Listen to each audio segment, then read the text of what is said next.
about a great new premium offering we have from our bets guy, Keg. He has been crushing it so much with his live betting streams that we decided to spin off his Keg Cats into a premium feature.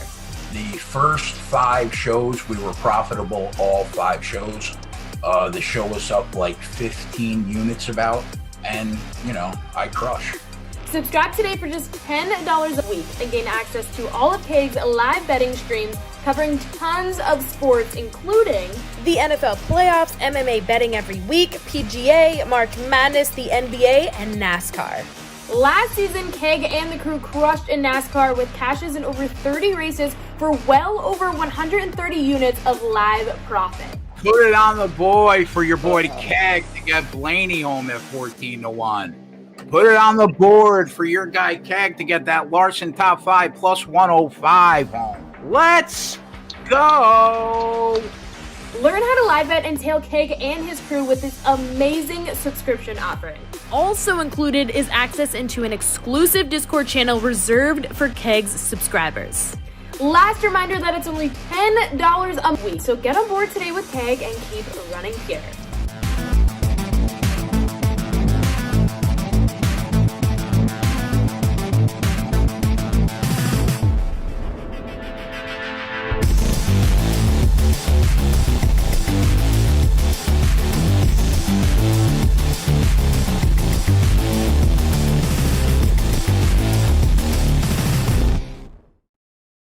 What is going on, everyone? AP over here at Rumpier Sports, bringing to you once again the Strokes Gain Show.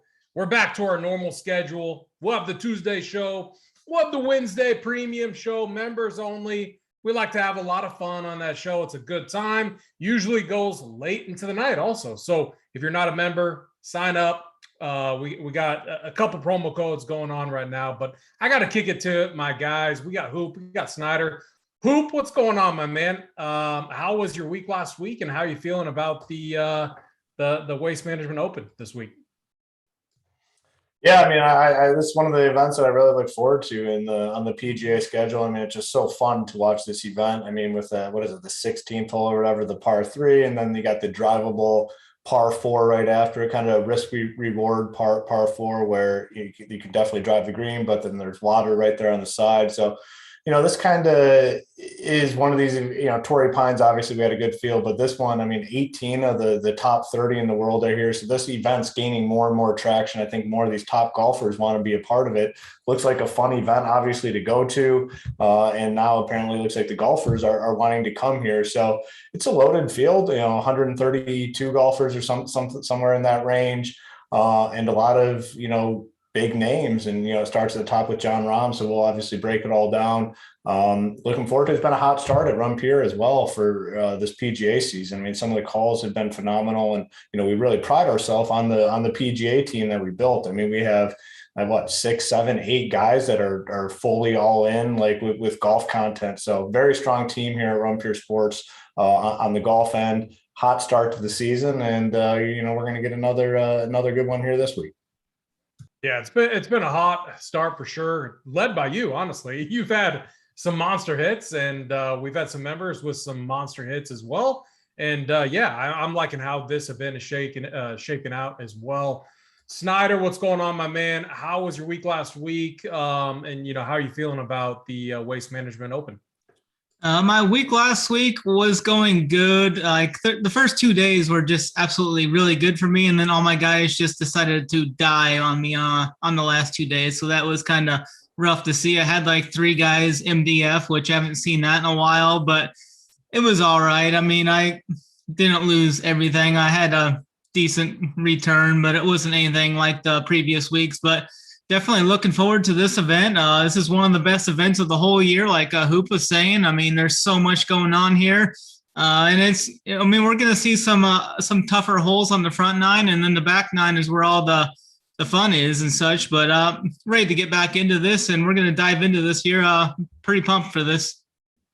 Yeah, I'll kick it back to you here in a second for the course breakdown. Honestly, we need Big T on here. He played this course not even like a week and a half ago out there at the Draftkings event. And a certain member of ours, shout out to him. We don't need to name names or anything. pissed on number 18. I was like looking through my Snapchat. I was looking at Tony's Snapchat, and I'm like, I had to go back and look. I'm like, are you serious? I'm like, this guy's my fucking hero. Oh man, I couldn't believe that, but awesome stuff. There's going to be, fans standing right there this week and everything. But no, another thing too, like, so I'm sure they'll talk about this tomorrow on the premium show, but pretty impressive. Big T shot a 79. I don't know. I mean, I know they weren't playing the championship tees or anything like that, but pretty impressive score. I know I would be struggling to probably break 95 out there. Hopefully could break 100. Snyder, I'd have you probably under 90, maybe mid 80s. And Hoopster, where do you think you'd be? Probably mid 80s. You'd be like with me, right? 90, 95? More? No, come on. I'm not. Hey, listen, I'm a very honest people. That's the one thing that tilts me about people when they talk about their golf game. Everyone always sugarcoats it. Oh, I'm not too bad, blah, blah. Then you get out there and like, man, this guy fucking sucks. Like, I'll admit it. Like, if I go out there, I'm not good. I'm a triple digits guy. Okay. I'm probably low hundreds. If I go out there and have like everything's together and everything's good, I can shoot like 45 or something on 9, but it's never 2 9-hole stretches in a row where you get to 45. I can do 45 for 9. The next 9 is probably a blow up. I'm a 100 guy. It's crazy. It's like you get one or the other. You get the person, and I'm I probably say that like, oh yeah, I can hang. And it's like guys that are like scratch golfers. Like, I can't hang with those guys. But then it's the other way where a guy's like, no, I'm not that good. And then they cut, and they're like, oh, I'm like a 6 or 7. And then they're scratch. I see it all the time. So yeah. it's crazy. See, I'm probably a little harder on myself because I always golf with like really good golfers. Like my best friend played golf in college. So he goes out there and he's a par guy. Like he'll go out there no matter what, and he's going to shoot right around par. And it's always with one of his buddies. So, I go out there and I'm having the best round of my life and I shoot 45 on 9 and I'm feeling great. And I'll get dusted by fucking 10 shots. So I'm probably a little harder on myself than most, but man, it's a fun game. Yeah, I agree. So we do have a promo going on. So if you haven't yet, first hit the like button, hit the subscribe button. Helps us to keep this free each and every week. We got a special promo. It's only going on until Sunday. SB56. That is SB56. 56% off your first payment over here at Rumpier Sports. Again, if you're I just got to be like if you were first to get in on the Sabre deal, we'll have other promos and different deals and different ways we give back to our members. You don't want to try and switch to this because you're going to lose the deal that you had. If you're not a member and if you want to test out the product, which I highly suggest you should, use this deal. It's probably the best promo we're going to run. I don't see us running a better one than this because our thought here is more content the better. And so we are constantly trying to push out content, good content, premium content to help people win. So 56% off, it's good up until Super Bowl Sunday. It's good for your first payment and for a month, the first month only. So get in on that, SB56. Snyder, all right, let's kick it over to you. Let's get to this course breakdown at the Phoenix Open this week. Talk to us a little bit about the course.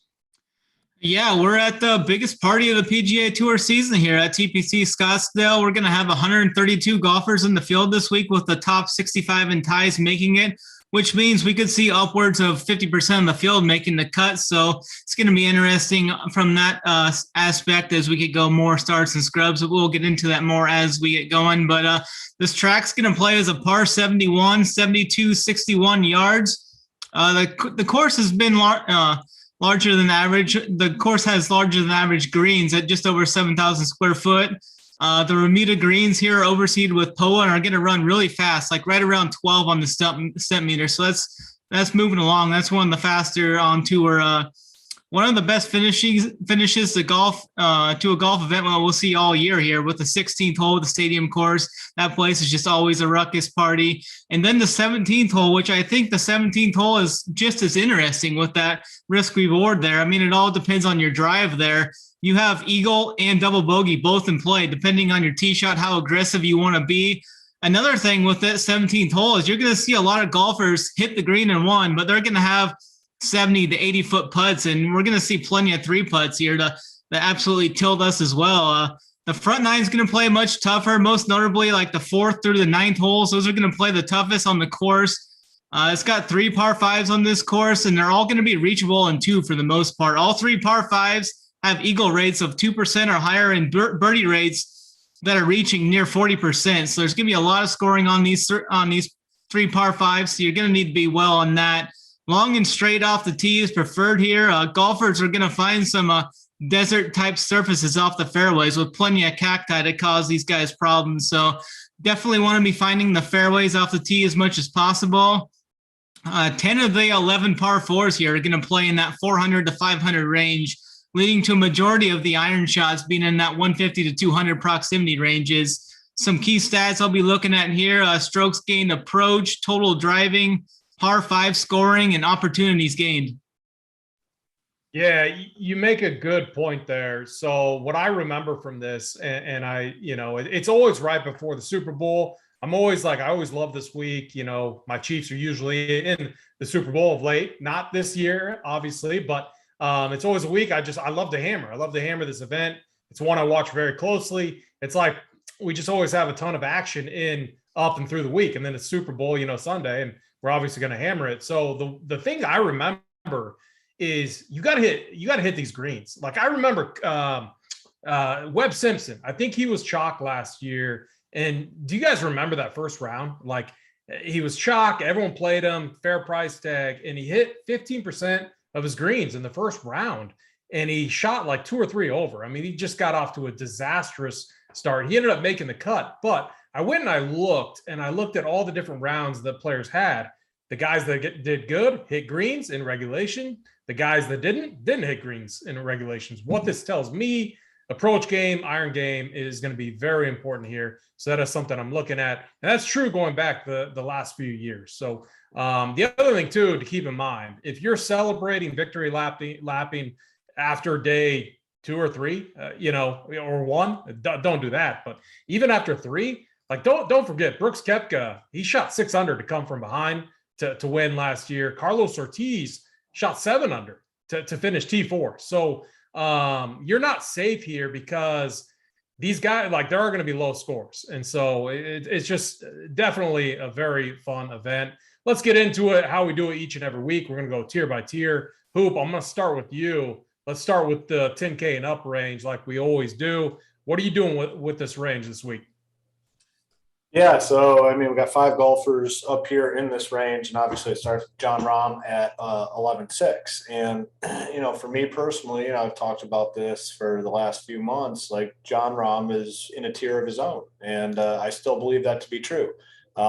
He finished 3rd at the Farmers, 14th at the American Express, and I'd say he probably had like a C game. Like he has not been playing solid golf, and he's still finishing at the top of these events.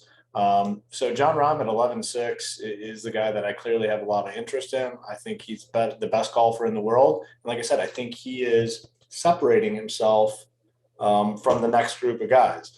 After Rahm, we have Justin Thomas at 11K.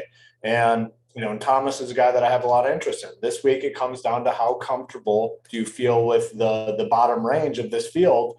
How comfortable do you feel with the 6K range? How comfortable do you feel with the low 7 range? I feel pretty comfortable with guys down there, so I feel like I can get some decent exposure up top. Love Thomas this week. I mean, this course sets up well for him. I believe he has solid course history here as well. He's looked good this season. I think he had one bad round at the Farmers. Yeah. Oh, I guess the weekend wasn't all that good, 73, 74, but the first 2 rounds look great. So I like Thomas. Cantlay at 10.7, like you got to make some cuts in this range. Like, yeah, you can't play Rahm, Thomas, and Cantlay. So for me, Cantlay might be the odd man out. This is an event where history and I believe, I don't know the exact stat, but the guys that have the most success here are the ones that have played here in the past. I don't believe Cantlay has played here, so I might have to be off him. Hideki at 10.4 crushes this place, and to me, I look at this 10-4 price tag and I'm a little bit worried. I mean, 10-4 is kind of a bump up for Hideki, but he has golfed really well at this event. He's won here at least once. Don't know what I want to do with Hideki. I don't know. I guess it depends. It depends. When I haven't built teams yet. Like if I can get some, maybe I will. But the guy I know I'm playing for sure is Hovland, and I know a lot of his recent success has been overseas. But 3 wins in his last 4 events or something crazy like that. He's 10.2K. I don't really know what sort of ownership he's going to come in at. I know Rahm's going to get ownership up here. I think Hideki will because his recent success. Hovland, I'm not sure, but man, I want to be on Hovland this week at 10-2. So really my favorites up here, definitely Rahm, JT. I'm going to try to play, and then Hovland I like a lot at 10-2.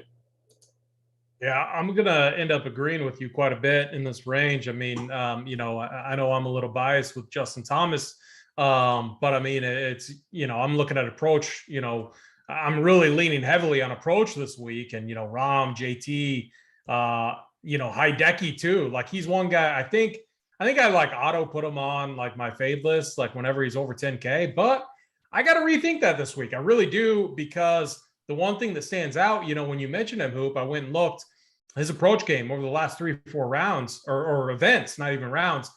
It's been phenomenal, very solid. So that's something I'm going to have to rethink. Snyder, 10K range. What are you doing? Hovland up to Rahm this week? Yeah, kind of similar to Hoop. I'm definitely going to be on Jon Rahm this week. I mean, he has had a little bit of trouble closing the past times this year, but I still think he's just clearing above everybody here.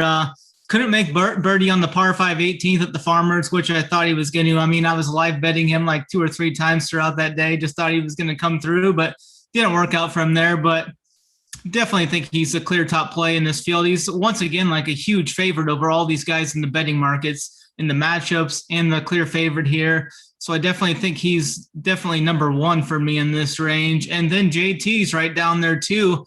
It's just, I mean, he's been good here, 13th, third in his last 3 trips here, but it just always seems to come down to the putter for JT. It's just whether or not he's going to have that putter working or not. He's losing strokes putting over his last 5, 10, and 20 events. So it just comes down to that. I'll have some JT for sure, but I'm not sure how much I'm going to get of him. The iron game has been there for him. It just comes down to that, him being able to make putts down the stretch, and most notably over the weekend. The last event, we saw him play good throughout those first 2 days, and then some of the mistakes came into play as the weekend went on. But definitely going to have some Rahm and JT. Cantlay, I think I'm going to fade him too. I'd rather just pay up for Rahm or JT, or just move down to Xander below him. Hideki, he's over 10K. I usually don't play him in that range like you guys were talking about, but it's interesting here. Yes, he did win the Sony Open, but he gained over 7 strokes putting in that event, which is the first time he's gained putting in 7 or 8 events leading into that event. He went back to the norm then, losing over 2 strokes putting at the Farmers. Yes, he did win here 26, 2017, back-to-back, but finished 42nd last year, and he's lost strokes putting in his last 3 starts here. So I think I'm going to be off of him, most likely. It might have a little bit here and there, but he's also a pretty big favorite over Spieth in the betting markets. I've seen him as high as a -167 favorite in a matchup against Spieth. I think over on FanDuel that was. Hovland's the guy I'm not sold on yet. I mean, 10-2 is a pretty big price tag. Yes, he's been playing great overseas. I think he's going to be pretty highly owned too. I was looking at some ownership. I've seen Jon Rahm, Hovland, JT, and Scheffler. They're all kind of going to be 4 of the top 5 highest owned guys, but I don't know if they're going to all get 20% or not. I mean, I usually don't pay attention to ownership. I just play the guys I like. So I'm kind of deciding where I want to go, Hovland or Xander. To me, I think they're both the same median projection, golfer all in all. So I might just take the $500 savings and just move down to Xander, but I'm definitely going to have Jon Rahm, and I'm going to have some JT in this range. Yeah, I mean, this top tier range is going to be an important one to get right. JT, Rahm, obviously the clear, I think, top 2, and you could throw Victor Hovland up there with those guys too. I mean, what this guy does with his irons and on approach, I've been someone that I have not rostered Victor Hovland enough. I'll be honest. I have a ton of interest in playing him here. He checks all the boxes I'm looking at. Off the tee, approach. I think he's going to be able to putt here. Love Victor Hovland at 10-2. I'm like, and that's where I was between him and Matsu. I want to make a few stands. I need to cut two guys out of this range. My lean is Matsuyama and Cantlay, and to go Hovland, Justin Thomas, and Rahm. JT, I think his game is dialed in. I think his irons are dialed in. Third, T3, 13th here. I think this is an event like JT. He's a, younger, they're all younger guys, but, kind of party guy. I think he would love to win this event. His boy, Ricky Fowler, won it in 2019. I think hasn't Spieth won this too? Spieth has either won or he's gotten like second or third a bunch of times. So I think those guys, that group, they love this event. So sign me up for JT. Rahm, it's like I'm never going to talk anyone off of them. I can't play JT and Rahm together. So I'm going to have more JT, but I'm not going to sit here and say I'm fading Rahm. Like he's the best golfer in the world, obviously. So then the other guy I want to try to anchor with is Victor Hovland, but Snyder, I do like the Xander call as well. So Snyder, why don't you just take us into that 9K range? Talk to us a little bit about Xander, then we'll kick it over to Hoop. Yeah, due to his kind of underwhelming recent form here, Xander is priced where I feel is a little low for this field. I think we could easily see Xander at the bottom, and basically in the same price tag as Hovland. I think we could see all three of those, like Hovland, Spieth, and Xander could be like all clumped together, which they are pretty much closely. But I'm going to be right back on Xander. He's played this event 4 times, never finished outside 17th place, finished second last year. He was right there in the lead, but he kind of stumbled down the stretch, and then Koepka caught him, most notably with that chip and eagle on 17. But he's been great off the tee here. He's gained over 4 strokes in his last 2 appearances here, and he's a decent favorite over Scheffler in the betting markets, minus 118 favorite over him here. And I'm definitely going to go with my guy, Big Dick Brooks here. He arrives to the biggest party of the year. I mean, he's got that new hairdo. He's got a lot of swag rolling into here. He's got what it takes to do well here. He's won this event twice too, which the first time was quite a ways back, but last year, that big chip in on 17 for Eagle, and he didn't look back, and he just closed the door on 18.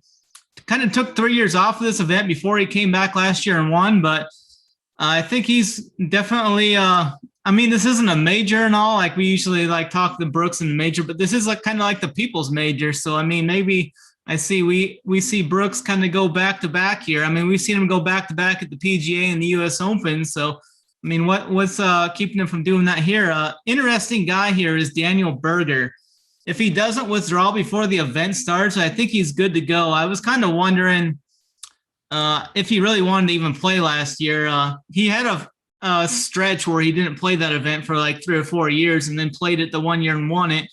And then I kind of feel like he was kind of felt bad about, felt obligated to maybe show up and stuff. So he showed up, did some work, and then withdrew the day before. I kind of like him for GPPs here. I don't think anybody's going to play him. I could see him coming in like right around 5%, 5 to 8% maybe.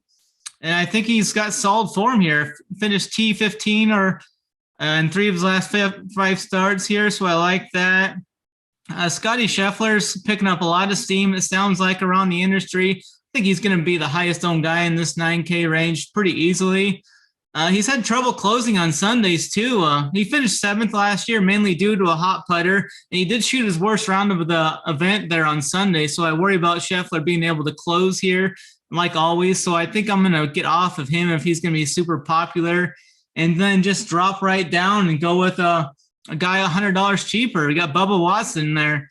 We haven't seen him much on tour for a while. He did play overseas last week, finished second to HV3. It looked like he was going to be in that playoff, but Hovland made that incredible putt on 18, and it looked like Bubba was more happy for Varner. Like, he took off sprinting and went and ran down to the 18th hole to congratulate him. So, he's got some good mojo rolling there.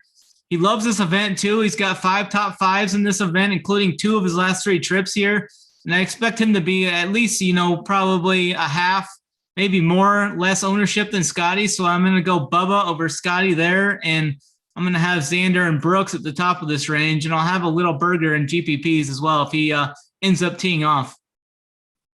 Oh man, Bubba Watson. Like I saw that price tag and I wanted to throw up, Snyder. So I guess we'll see what Hoop has to say about that. But Hoop, what are you doing with this 9K range? Obviously, a lot of guys down in this range. Who are you playing? Who are you fading?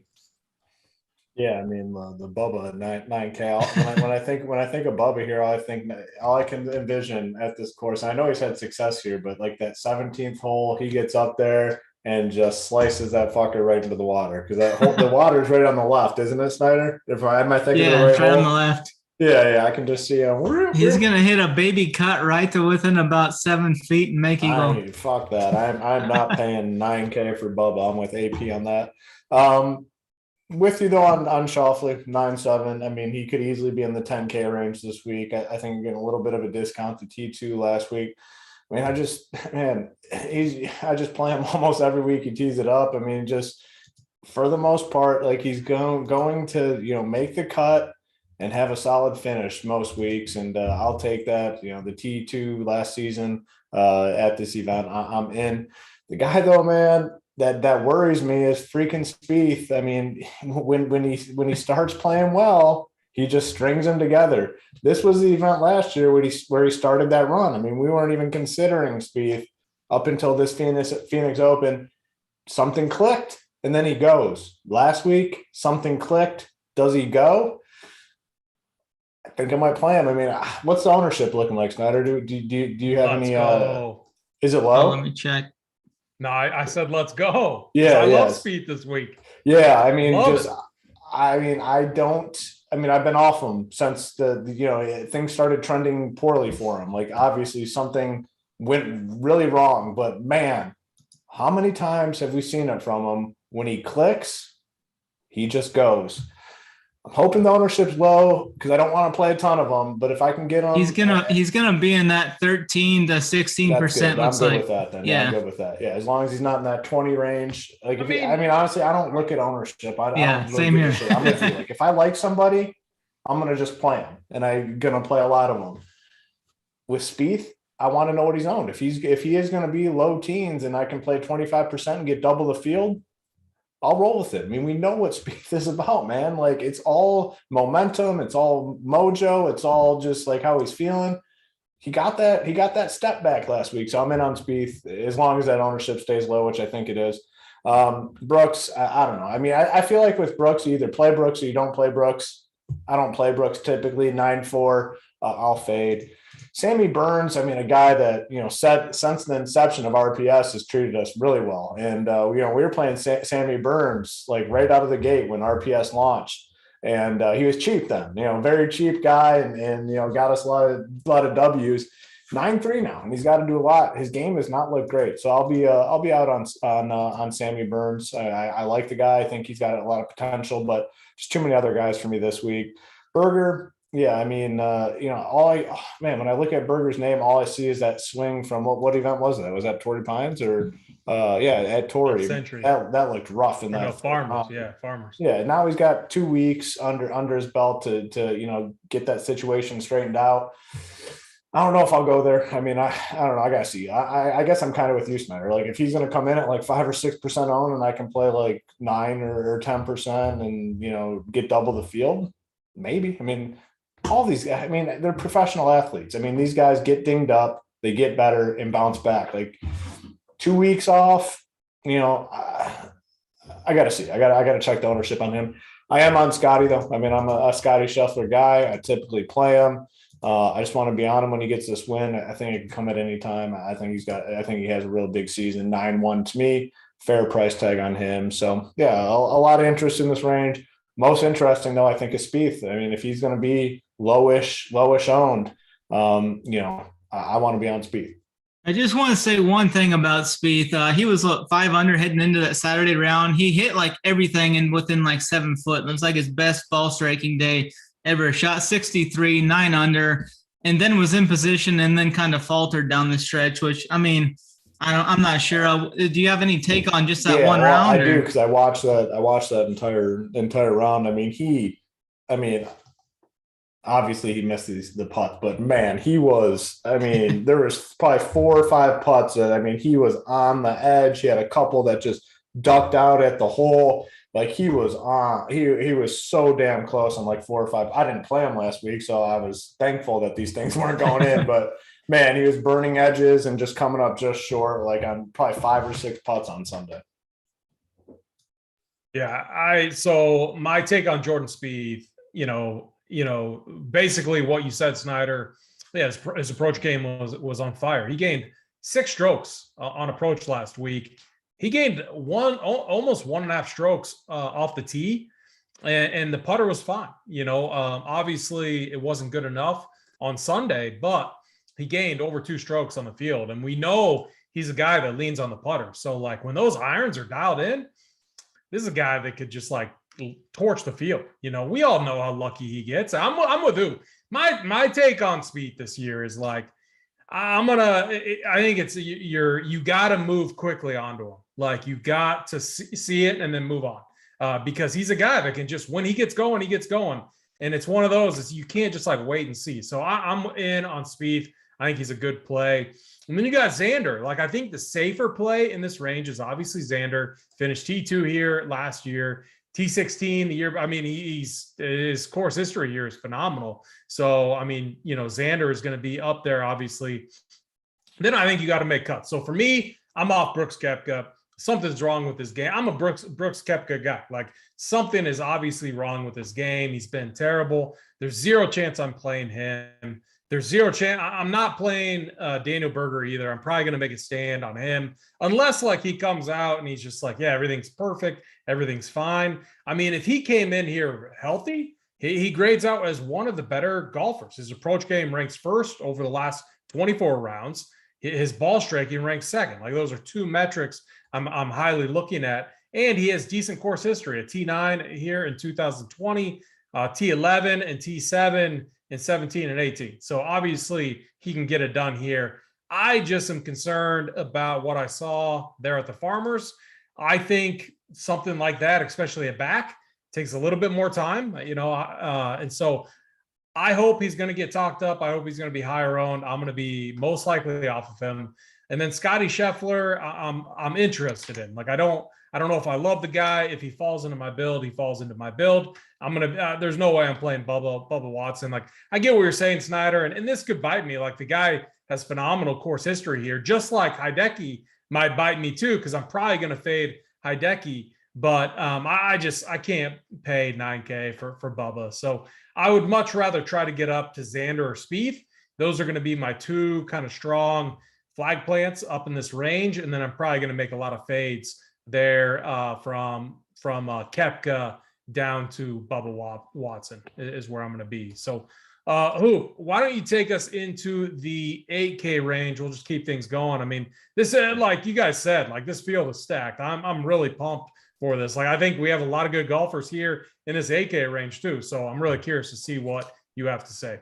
Yeah. So, I mean, we spent a lot of time obviously talking on that top tier, range in the 9K range. Well, if you're going to be high up there, it's hard to live in this 8K range. And for me, this is where I'm going to make some big fades. Love Tony Finau as a golfer. Like, I really hope he gets it together. But man, like what I saw at Torrey Pines was super, super concerning. And we were on that show that night, and before Torrey Pines, and kind of said, man, whenever Tony Finau is super popular, it just seems like he fucks us. And what do? He come out there and he fucking sucked.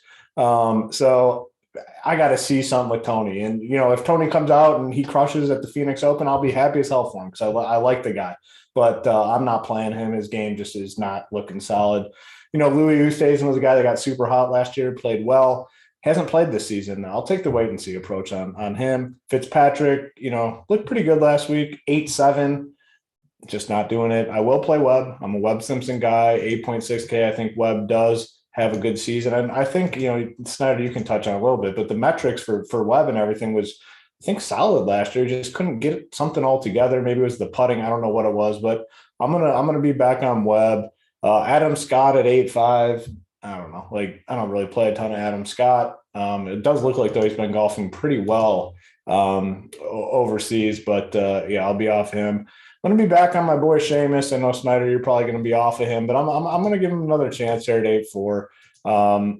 He still got a ninth place finish last week, despite just playing like shit on the weekends. A lot of guys kind of faded on the weekend. If he comes out last week and finishes top 5, his price is probably more than like 8.4K. He still gets the ninth place finish, 8.4. I think this course kind of sets up well for him. Definitely like power. Corey Connors, again, another guy in this range that I like. I typically play a lot of, but like Tony Finau, man, it's been a rough start so far for Connors, and I'm fine taking the wait and see approach on Connors. Henley's one guy that kind of stands out as betting market versus DraftKings type plays. Only he's 8.2K, but he's like 30-1 to win this event. So kind of a little bit of a mismatch there. Tom Hoagie, I mean, didn't come out of nowhere, but got the win last week. Everyone was looking at Spieth. You watch the telecast, all you're seeing is Spieth shots. Next thing you know, Mr. Hoagie's climbing the leaderboard and he gets to the top and gets the win. I typically don't like playing guys coming off a win, but it's not like you're paying a premium here. He's 8.1K. Last week, he was more expensive. If he comes out at 8.1K and gets us a top 20, you're going to be happy with that. I will play some Hoagie this week at 8-1. Then Harris English is another guy. Played a lot of last season, but man, does not look like the same guy this year. So a lot of fades for me in this range, maybe 3 or 4 guys that I'll be on. But because of how much I like these, the upper tier, can't really come here all that often. So I'll be fading most of this range.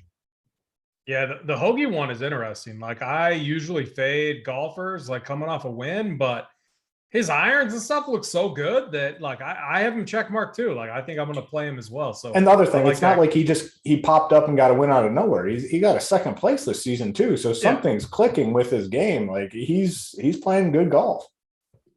Yeah, I agree with that 100%. Snyder, AK range, lots of guys. Adam Scott, Webb Simpson, Louis, like Tony, all the way down to Hoagie, the previous winner last week. What are you doing with this range? For me in this range, I've got a few guys I'm interested here. It's definitely not going to start with Tony, though. It's not a good place for a guy with terrible accuracy off the tee. He did finish second here in 2020, but he had 4 missed cuts before that. So I don't think and he's been bad with driving accuracy here as of late, too. So that's going to be a pretty easy fade for me there. Louis, I've got some slight interest in. I'm not sure if he's gonna make my pool or not. He finished 11th here last year and 3rd in his only other start here. He tends to play pretty well at the start of the years, like when he first starts out. So that's interesting. I definitely like Webb here, though. He's a guy with strong course history. I do think he was kind of like nursing an injury there towards last year at most of the time, but I think he's going to come back, and I expect him to play well at these courses that he plays well at usually. He's won this event back in 2020, second in 2017. 7 of his last 9 trips have been 20th or better and 5 top 10s. So I definitely think Webb's got definite solid top 10 upside here. So I'm going to have some Webb. I am going to go back to Seamus. I was on him pretty heavy last week. He did really struggle over the weekend. I mean, you could almost sense it, though, the way he was talking to that reporter during that second round post-round interview. They were talking him up and asking him all these questions, and he was like, yeah, but I have to play Monterey the next day, which is actually his worst course of that rotation, which is actually it's kind of crazy. That's the easiest course of that rotation, but for some reason, he just really struggles at that course, and it kind of spiraled from there. Then I think he shot like 5 over that round, and he had a chance coming into Sunday, and then he missed some putts, but it's all in all fine for me. I mean, he's got a great price tag with his recent form, riding 5 straight top 15s, and the dude just crushes these par 5s. So I expect him to flourish in these par 5s here. So I like Seamus again. Hoagie's interesting, like you talked about. He was battle tested with a couple close finishes, and then he gets a win last week. Couple good putts down the stretch. He's popping in the strokes gained ball striking stats, and he actually ranks number 1 in proximity 175 to 200 in this field over the last 24 rounds. So that's definitely interesting.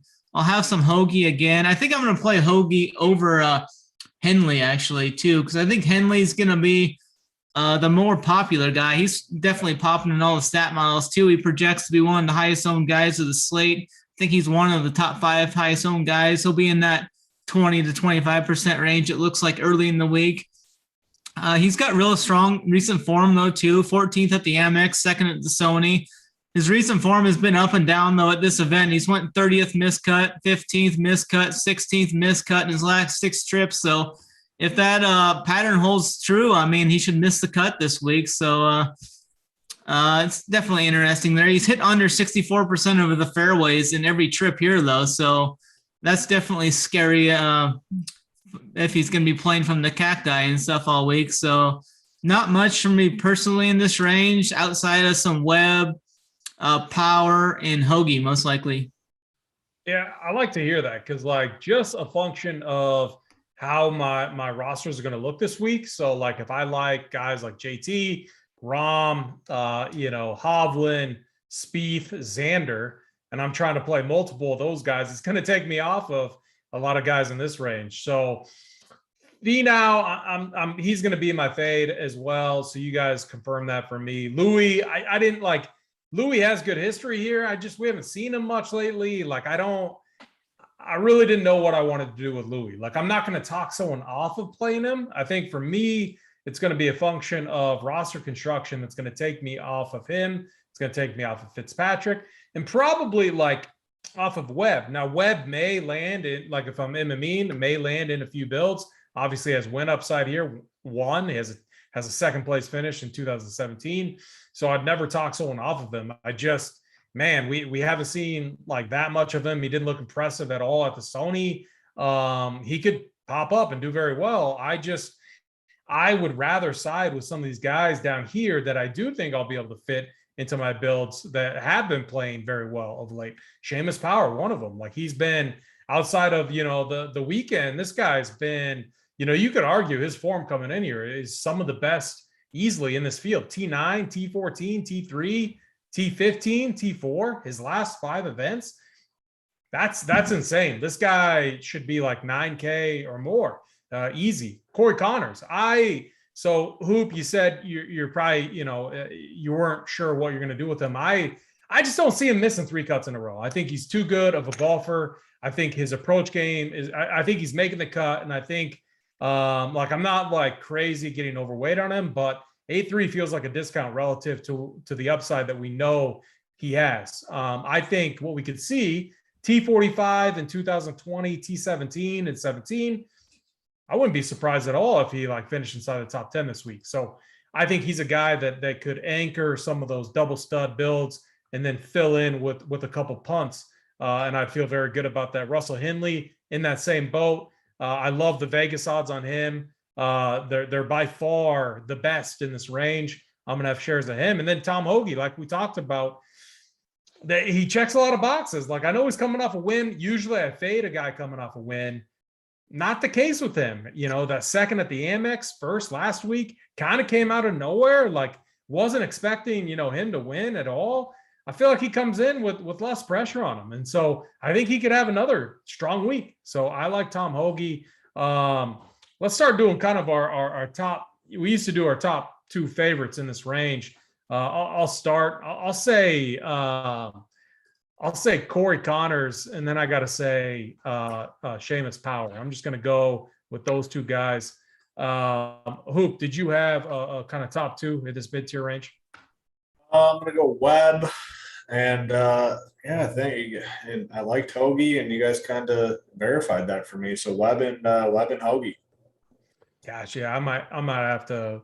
I'll try to fit Webb. I mean, 8-6 does seem a little too low. Definitely not fading them. So I like that call. Snyder, you're 1 and 2, and then take us into the 7K range.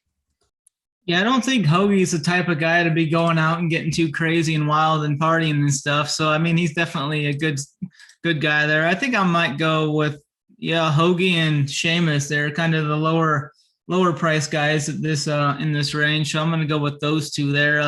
Do you want to like cut the 7K range in half, or I mean, there's quite a few guys in this range. Do you just want to go like to 7.5 or just go all the way through it? I mean, we can just go through it. All right. Do you think we need to cut it in half? I mean, Doesn't matter to me. How many golfers you played this week, Snyder? You playing 90 golfers? Probably right around 30. Always next week, Snyder. Come on, man. I'm not a part of here. Yeah, I'm not a part of the variants or nothing. I'll have about 30 of my guys, but there's probably about 10 or 15 of these 7K guys that are gonna make up that 30. You can start with the top half. That's fine.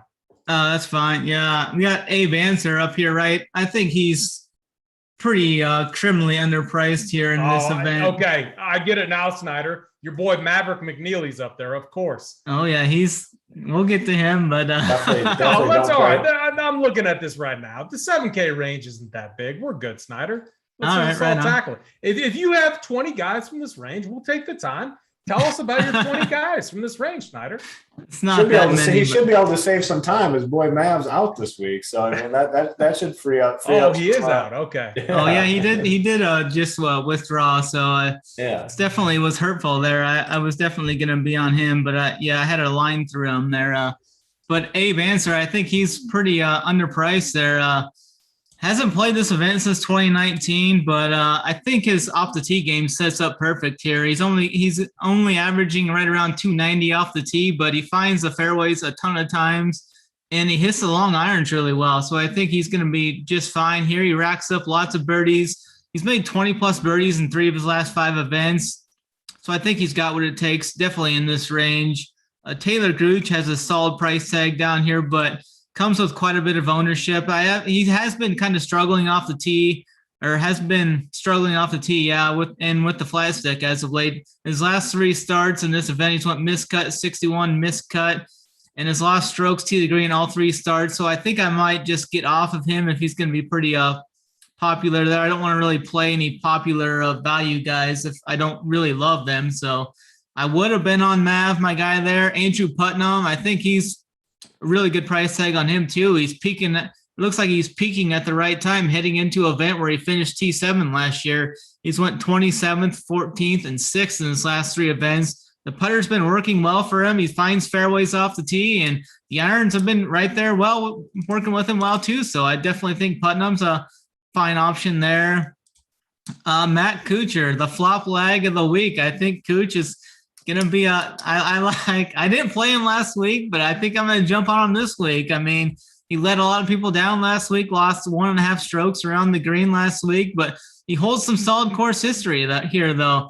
He's 8 for 8 here in cuts made, 3 top 10s and a 16th in his last 5 trips here. So definitely I definitely think he's interesting here, as nobody will be back on him. He'll probably be like 3 to 5% ownership or something, but we've got a guy here. We're at a TPC course, and I love playing KH Lee on TPC courses. Didn't have the best showing at the Amex. Finished 63rd after shooting 76 on Sunday, but he's been hitting his irons really well, gaining off the tee in 7 of his last 9 events. Lee loves these TPC tracks, like I just said. Finished 2nd here last year as well, gained over 10 strokes to the green. Definitely signed me up for some KH Lee here. Cam Davis is down here. I think he's great DK player, very high birdie upside, eagle upside as well. I think he fits the GPP profile for a DraftKings play in this range. Aaron Wise, another guy I like. Great form hitting into the Farmers, but he missed the cut there. I'm willing to just kind of write that off as a bad event. He's gained over 3 strokes approach in his previous 3 events. Great off the tee as well down the stretch of the 2021 season.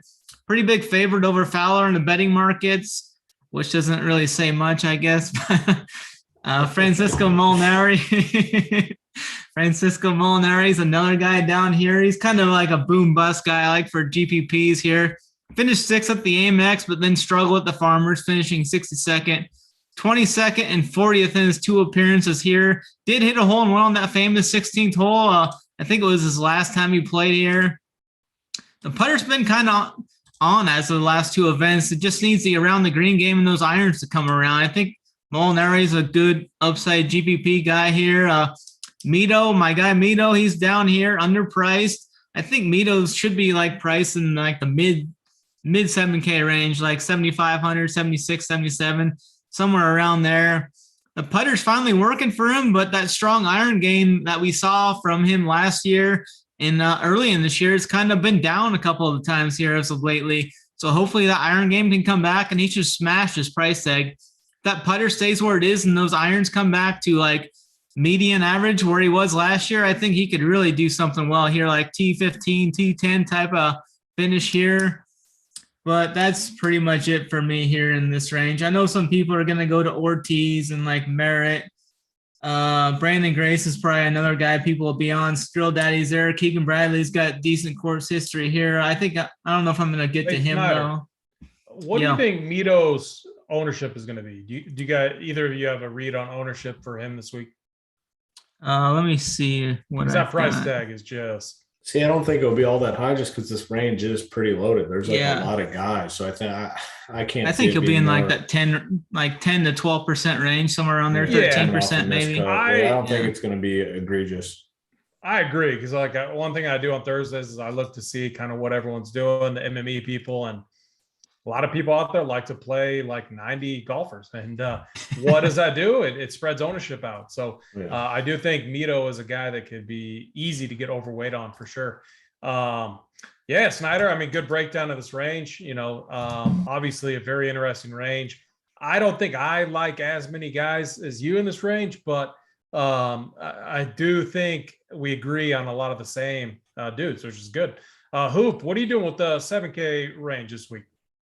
Yeah, Taylor Gooch is a guy I feel more comfortable playing when he's in like the 7K range opposed to the 9K range. I mean, his price got up there early on in the season and let a lot of people down. I mean, if he played just somewhat decent, he's in the upper eights probably this week, and he's just been bad. So he's in the 7.8K range. Still did come off a 20 at the Farmers. Like he was T20. Like I like Gooch at 7.8K. Luke List is just playing phenomenal golf. I mean, just playing very, very solid golf. I got to play Luke List. I mean, his game has just been all around good. Mon List, Max Homa, I think, is an interesting play at 7.6.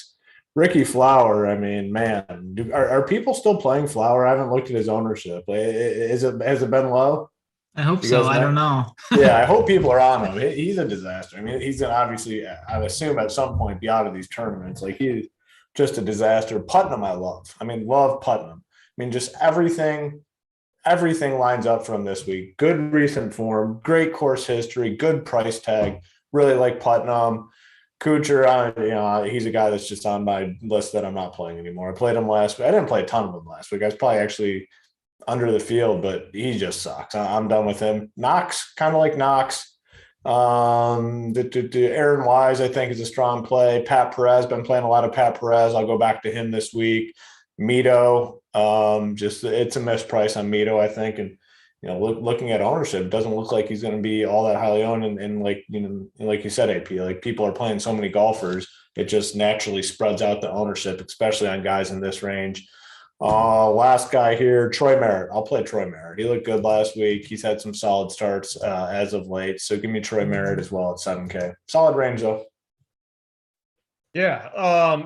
For me, this range, not to kind of, so one guy that I think I like quite a bit that in tournaments I'm going to be pretty overweight on, Billy Horschel. So he's not a guy that really like pops off the chart when you look at stats or anything, but the guy's playing good. Coming off a T11 at the Farmers, he's made a ton of cuts in a row. We know he's a good putter, and he's got really strong history here. So, and the putter in his form is in, headed in the right direction. And I think there's something to be said. We talked about it last week, but like these older guys, they need to do well early to get like the pressure. If we go out a couple of years, I know Billy Horschel is probably fine for multiple years, but guys like him are thinking about it. Keeping that tour card is going to get tougher and tougher because of the talent that we have coming up. Like there are so many talented golfers. So Billy Horschel, a guy I have a ton of interest in. I'm not sure what to do on answer. Such a good golfer, hasn't like looked good at all recently. We haven't seen like a ton of them either. So I find myself being off of him, but it is tough to look at that price tag and to not want to play him. I just think I'm going to be off of him because if I'm on Billy, like I don't want to mix and match. I want to make a stand in this range. In the upper 7K range is going to be Billy or Gooch. I love Gooch over Answer. So I'm also not playing Luke List or Harold Varner. Gooch is the guy I like. I'm not playing Ricky, obviously, not playing Homa or Keith Mitchell. Putnam, a guy I think consensus we all agree on, phenomenal play in this range. Kuchar, Snyder, I was so tilted, made Kuchar the workbench play of the week last week, instantly regretted it. Literally like instant regret. I after that first round, I'm like, this is like, what a disaster. I locked him into all my lineups and I'm like, I had a good week. I actually made money. Like I had a good week and I locked Kuchar into every single lineup. I had a lineup that was like literally, if he could have made, like, I know it was a low 606 rate, but if he could have done anything, it would have been such a strong lineup. Didn't have Hoagie, but still all my other guys were up there. So I mean, last year we saw it sometimes with the workbench play. There was some flop lag going to it. So since you're on him, I might have to play a share, but I don't like it. I'm so done with this guy. If he beats me, he beats me. But if you play him, I might play one share just for you. KH Lee, love that call. Just on these Pete Dye tracks. Or is it Pete Dye or is it just TPC? Just TPC, yeah. He loves the TPC style tracks. He likes Pete Dye too, right? Or is it just? Yeah, Pete Dye's designed a couple TPC tracks, so definitely. I think that's isn't that Si Woo that loves like the Pete Dye? Si Woo Kim, isn't he the Pete Dye guy? That's the other guy I was thinking of. So here's another dusty guy. Like I don't like, he's won here before, has good history, and sometimes so he won this event coming off like a missed cut the year before. Gary Woodland. I mean, I'm gonna have a little tiny share of him, 7-3.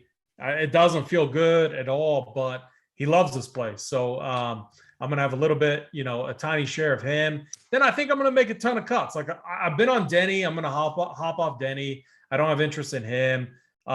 Keegan, I'm not going to play. Charles Howell, I'm not going to play. A little bit of interest in Aaron Wise. Just mainly looking at the Vegas odds and everything there. And then it's, I don't know if I'm going to play any of these 7K guys except for Mito. I think Mito is mispriced. He could get steamed up, but I think he'll be easy to get overweight on. So, and I think he's a very good golfer. And I don't think he's going to be a guy that I just fade because I'm just not worried, about golf ownership in this range at all. If anything, I'd rather get overweight on a guy like this, because I know that it's just ownership down here is going to spread out. So for me in this range, I got to say my top favorite play is Billy Horschel, and then I'm going to go Taylor Gooch. Snyder, you're 1 and 2. I'm going to go Abe Answer and KH Lee. Very good. And Mito. Mito's obviously in there, but Hoop, you're 1 and 2. Then take us into the 6K range.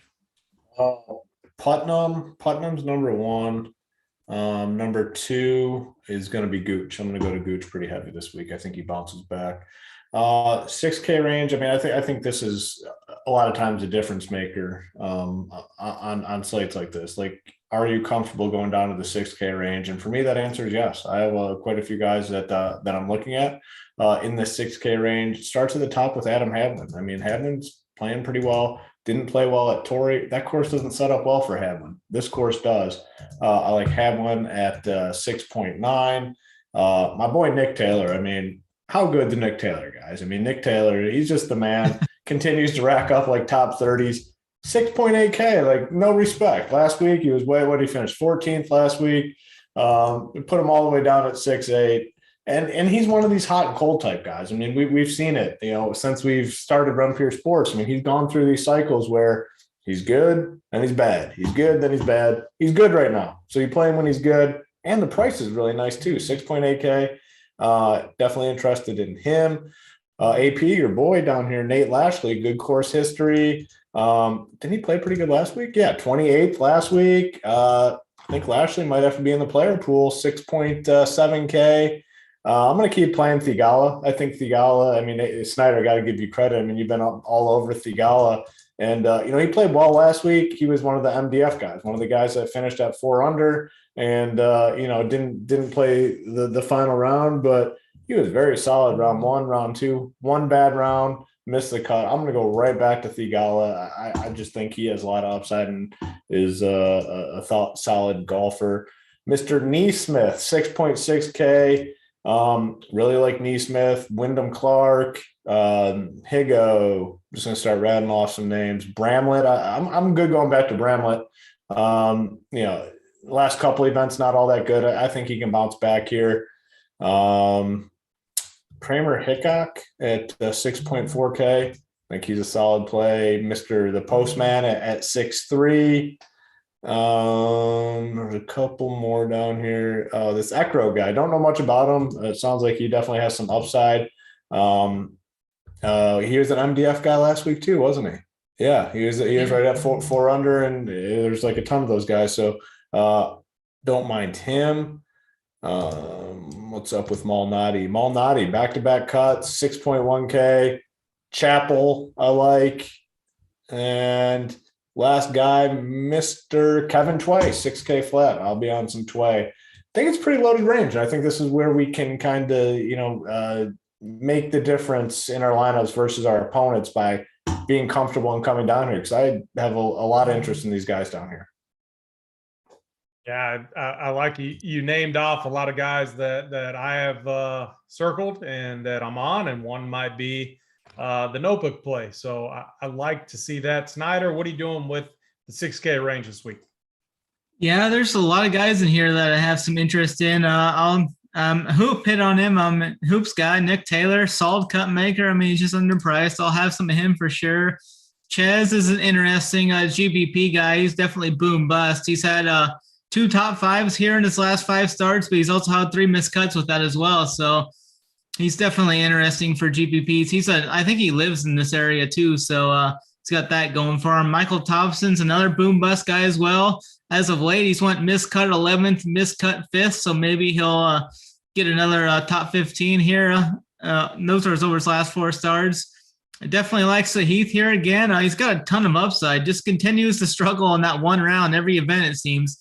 I mean, he was like right up there in the first 2 rounds, and then he shot like 4 or 5 over on that Saturday round to MDF. I mean, that's pretty brutal, but that's been standard with him over the last like 3 or 4 events. I mean, he's been right there first 2 rounds, and then like Saturday or Sunday, he shoots like a 76 or something. But I feel confident that he's going to get it figured out and get all 4 rounds together, and he's going to pop one of these weeks. And I definitely think it might be on this West Coast swing yet. So I'm definitely going to be on him on this West Coast swing still.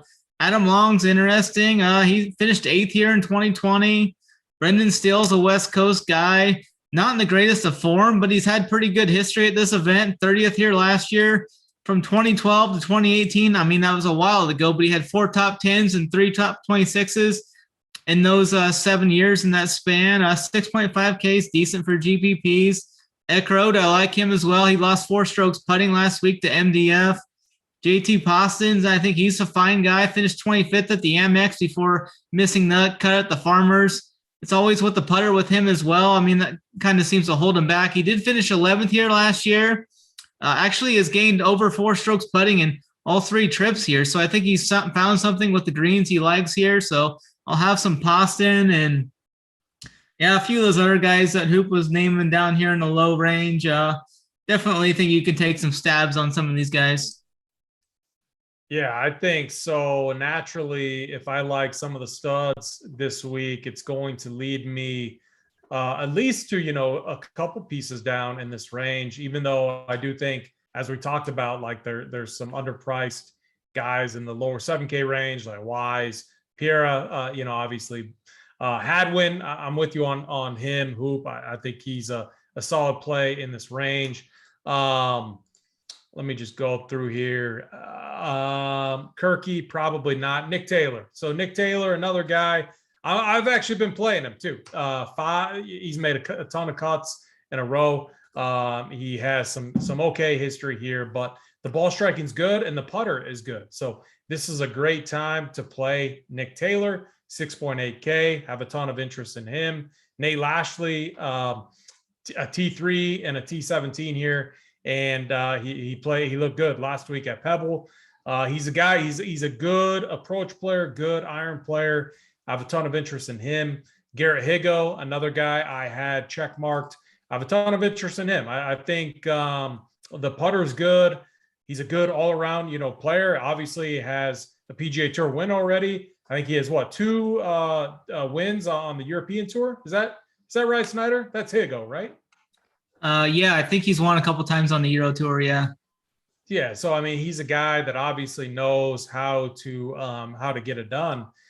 Then going down here a little bit, JT Poston. So the postman, T26, T37, T11. Like, this dude loves this place. He, I was on him at the Farmers, and he missed the cut.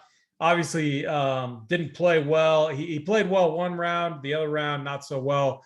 And before that, T25, before that, T42. He's been on social media posting about his game, like talking about how hard he's working and everything.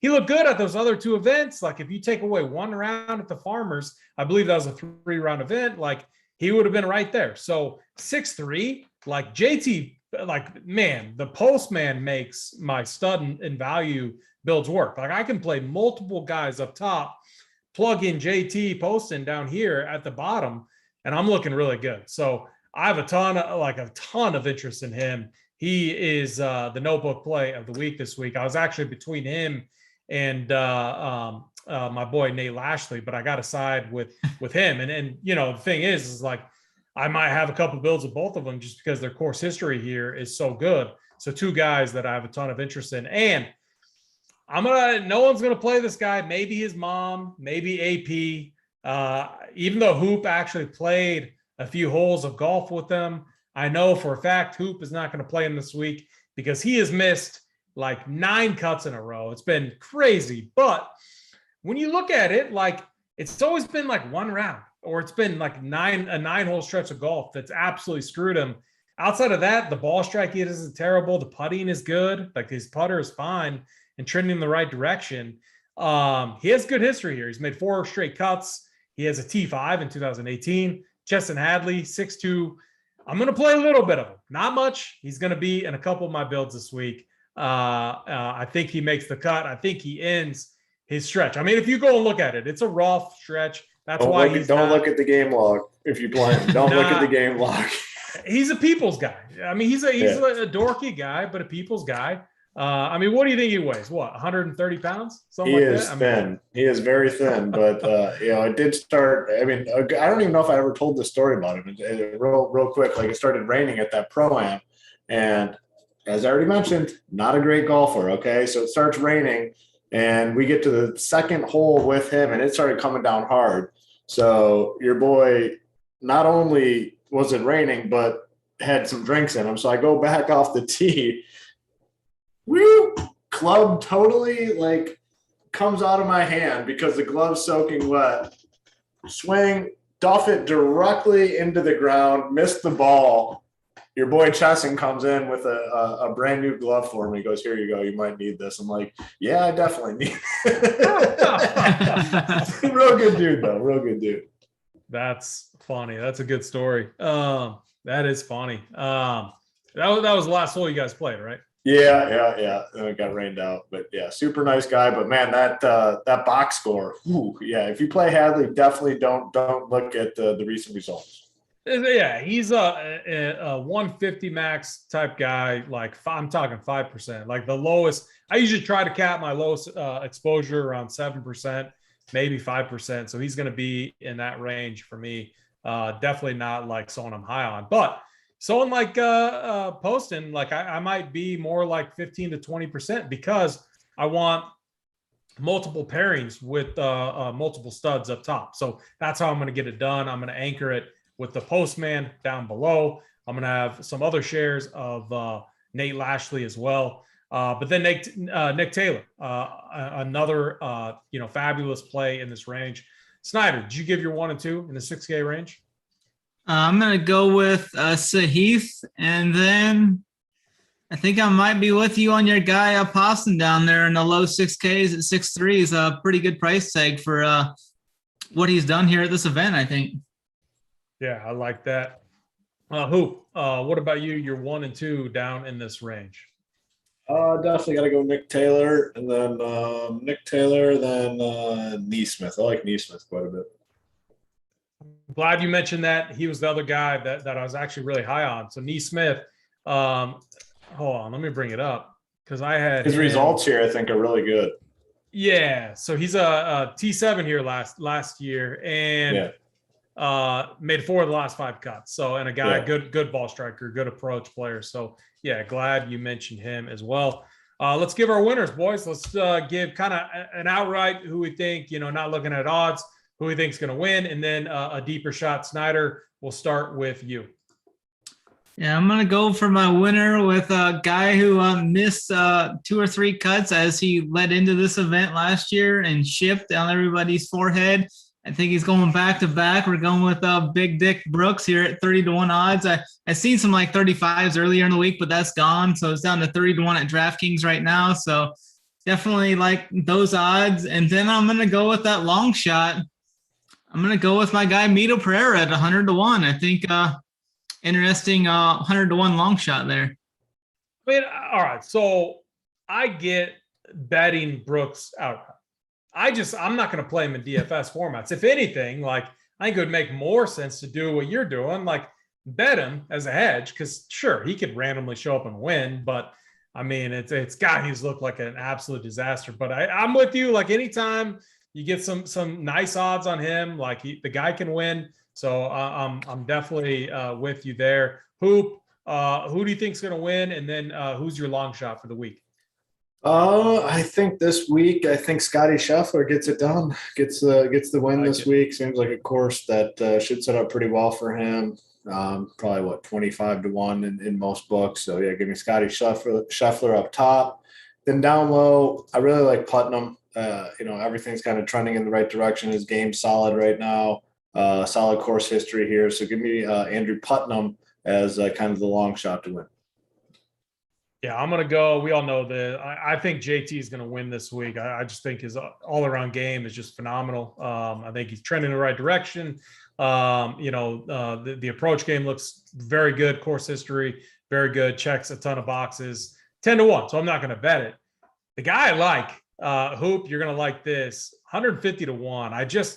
I've been watching him closely. His game is good. If he can make some putts, he's going to be right there on Sunday. That's Nick Taylor. I think at 150-1, putting, put $20 on that. Like if he wins, then, hell yeah, a nice little payout there. So Nick Taylor, 150-1 is my long shot to win this week. And you guys have final thoughts on the event or anything heading up to this weekend? Yeah, just a fun event. I mean, definitely looking forward to it. I mean, this is one that's really fun to watch on the TV. I mean, they always cut to that 16th hole and, the crowd's going wild and these guys, take the shot there. It's just a lot of fun. A lot of guys will put on like sports jerseys and stuff when they get to the tee box. Just really cool event to watch from a spectator standpoint. And just to, touch on the promo again that we're running, SB56 gets you 56% off your first payment on a monthly package at Rumpier Sports. I mean, it's the cheapest price that we've ever offered at Rumpier Sports. You can do DFS. You can do DFS on bets. You can do DFS and SaberSim. You can do DFS, bets, and SaberSim all together. If you've been on the sidelines watching these shows for free and, haven't given it a shot yet, right now is the cheapest opportunity you're going to get to be in at Rumpier Sports. Gets you access to all our content, not only all our content, but our Discord channel, which is just filled with knowledge, tons of smart people beyond our coordinators. The members are in there with tons of, helpful little tidbits.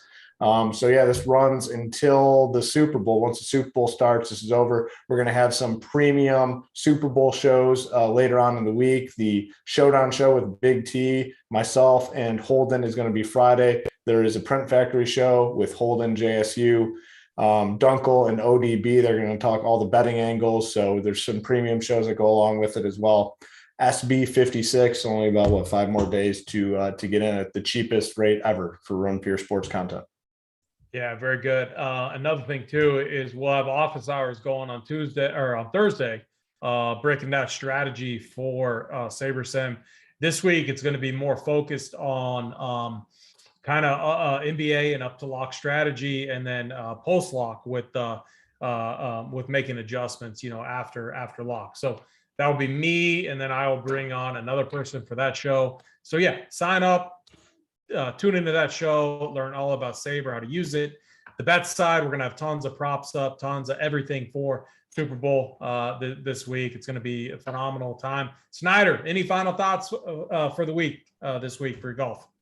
Yeah, I'm kind of excited to get away from those pro-ams. We got the full steam ahead here in the PGA season. I'm pretty pumped for the events coming up that are going to lead us up to the Masters and everything going on.